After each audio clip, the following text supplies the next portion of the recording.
ये और भविष्य मालिका में ये जो राजकीय अस्थिरता और स्थिरता के बारे में भी लिखा है। बिल्कुल लिखा है।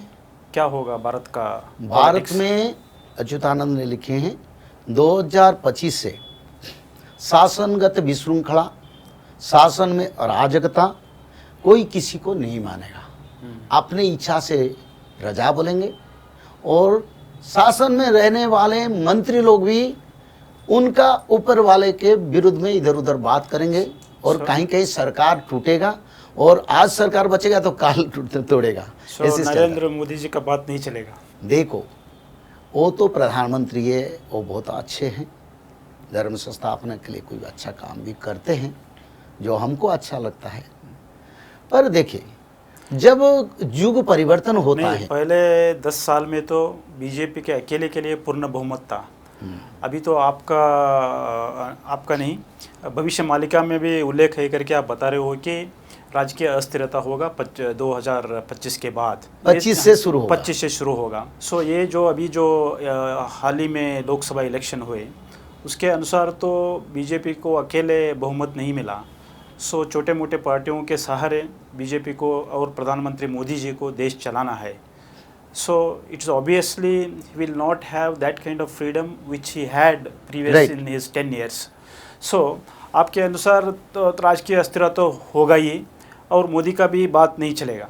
ऐसे समय आएगा जैसे मिलित शासन होता है ना, तो इंटरनल इफेक्ट रहता है और इंटरनल इफेक्ट एक्सटर्नल इफेक्ट बनेगा और उससे कारण यही है क्योंकि युग परिवर्तन का, धर्म के ऊपर अधर्म का बढ़ावा ये चलेगा, तो ये चलता रहेगा। सरकार के प्रति भी आपद आएगा 1.5 साल के बाद, ये मैं नहीं स्पष्ट रूप से बताता, तो कुछ भी हो सकता है जो मेरे को जानकारी है।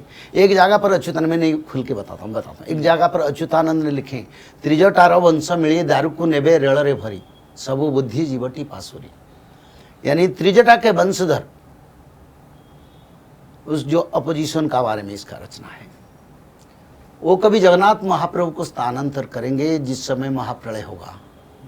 अगर शासन में रहेंगे तो करेंगे ना, नहीं तो उनका नाम क्यों जिक्र किया गया।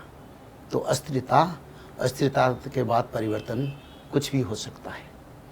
और हाँ, एक बात है, अगर सरकार भगवान के शरण में रहेंगे, सरकार के मुख्य भगवान कल्कि को पहचानेंगे, सीधा बात है, और कल्कि के शरण में जाएंगे, सारे इक्वेशन को तोड़ देंगे, क्योंकि भगवान कल्कि अपने इच्छा से ही चलाते हैं और उनका इच्छा से सब चलता है। अगर वो भगवान के शरण में जाएंगे, भगवान के कृपा सानिध्य लाभ करेंगे और धर्म बढ़ाएंगे, तो अधर्म कुछ नहीं कर पाएगा। एक तरफ से धर्म है, दूसरी तरफ अधर्म, अधर्म का बढ़ावा बढ़ रहा है, ऐसे लिखा है शास्त्रों में।